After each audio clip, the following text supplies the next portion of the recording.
Hey, what's going on, ladies and gents? Come check out how soundproof my office is. It's crazy. So you get in here. Let me just close the door and...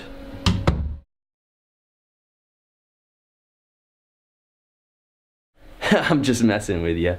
But we are going to soundproof this room. Let's go.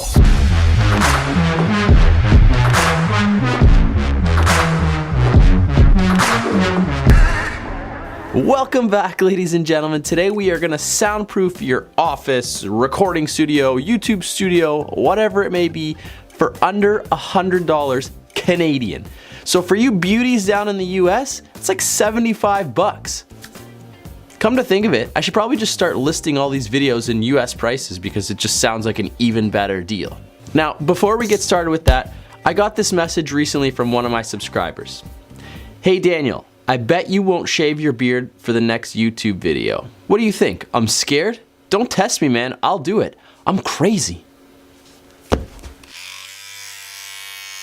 I feel like I'm 12 now.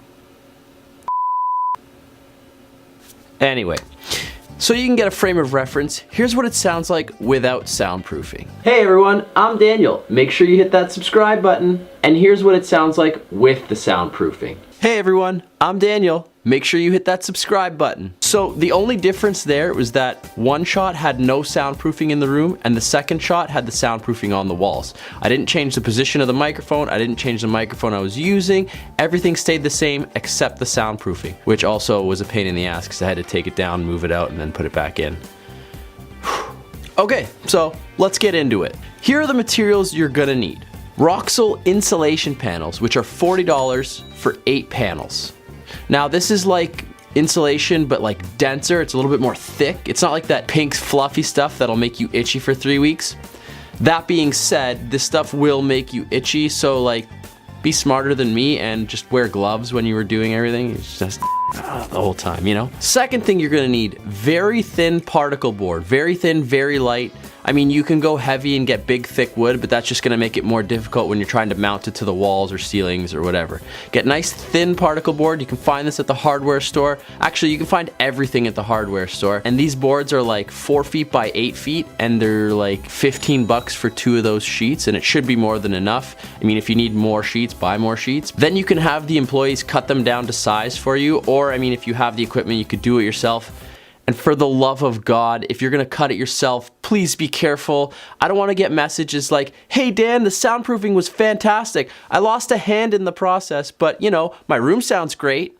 No, just be careful, please. Third, you're gonna need fabric to cover up the whole panel. Now, I mean, you could leave it exposed, but I feel like A, that's unhealthy. And B, like the insulation like flakes off a bit, so you're probably gonna be vacuuming like 3 times a day if that's the case. And C, it's like a vomit brown color, so yeah, get the fabric, cover it up so your room still looks nice. And finally, the least expensive part is the stuff that you're gonna use to keep this all together, be it staples, screws, hooks, whatever you may need for that. I spent about like 12 bucks on the stuff that I needed to, you know, staple the fabric on and hang it to the walls, so. Alright, so you've bought all your materials, you brought it home, and now you're just kind of sitting in the foyer like, oh, what am I supposed to do next? Well, I'll tell you what you're supposed to do next. This is how you're gonna bring it all together, baby. Firstly, you're probably gonna need a little bit of space to do this. Pick somewhere that's open and relatively clean. Also, don't do it in the front foyer of your house like I did. I'm an idiot. Just learn from my mistakes, people. Learn from them. The first step in assembling these things is attaching the Roxol insulation to the actual wood panels. Use like a wood glue or even a hot glue gun. Coat that wooden panel. Pop your Roxol insulation onto there. Let it dry, because later on in the process you're gonna have to flip those over, and you flip them, things are going flying everywhere and there's insulation exploding throughout your house. Just glue it on nice and tight. Nice and tight, glue it on nice and strong. I don't know, just glue it on. Once that's done, you are going to get those out of the way, make sure the floor or whatever surface you're working on is clean, and you're gonna lay down your fabric. I mean, if it's not clean, your fabric is gonna be, well, dirty. So, you know, keep it clean. You don't want white fabric with splotches all over it, unless you're going for some weird Art Deco thing.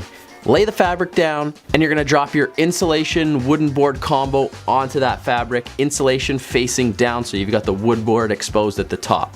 Then you're gonna pull the edges of the fabric firmly over the wooden board, but not too hard, because if you pull it too hard and too tight, you're gonna get all kinds of wrinkles on the actual insulation, because the insulation does have some give. So pull it tightly enough that it's nice and taut, but not like you're not yanking on it, otherwise it's gonna be all wrinkly, it's gonna look terrible.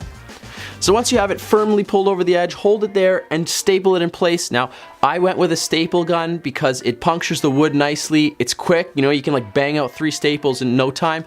I mean, you could use screws, but I feel like not only is it gonna be more expensive, it's gonna be a little bit harder to do. I think staples are the way to go in this situation.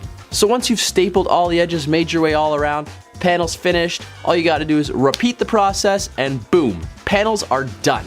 And now all that's left is to hang them up. So for mine, what I did was screw in these picture hanger hook things in the back, and then I ran eyelets through the roof and used some steel wire to just run it through all the holes and hung them that way. I kept them off the wall so there's no damage to the wall, and you know, if I have to take it down and move it, it's relatively easy to do.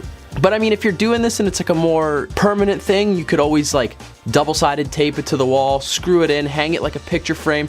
I don't know, dealer's choice on this one. I'll let you figure that part out. And once you've got these panels hung up, you're gonna notice a lot richer sound, a lot less echo. I mean, the more panels you put in the room, the better the soundproofing is gonna be. Heck, you could even like hang these from your roof, you know, like get like 4 or 5 panels going on the roof. That'll even take it to the next level. It's all a matter of how far you want to push it. I'm just giving you the basics and then letting you go, you know, like a horse that you're setting free. You can lead a horse to water, but you can't make it drink. You guys gotta drink. I'm taking you to the water. Hey guys, here's the water, aka soundproofing. Drink it up. And that's the way the news goes. So now, not only do you have an awesome soundproof room, but you saved a ton of money doing it. And if you want to say thanks, all you gotta do is hit that subscribe button. You know, maybe turn on those notifications, leave a little comment below. Hey Dan, thanks a lot, appreciate it. You know, do all that other YouTuber end of video stuff. Love ya. Now, I just gotta figure out how to grow this beard back.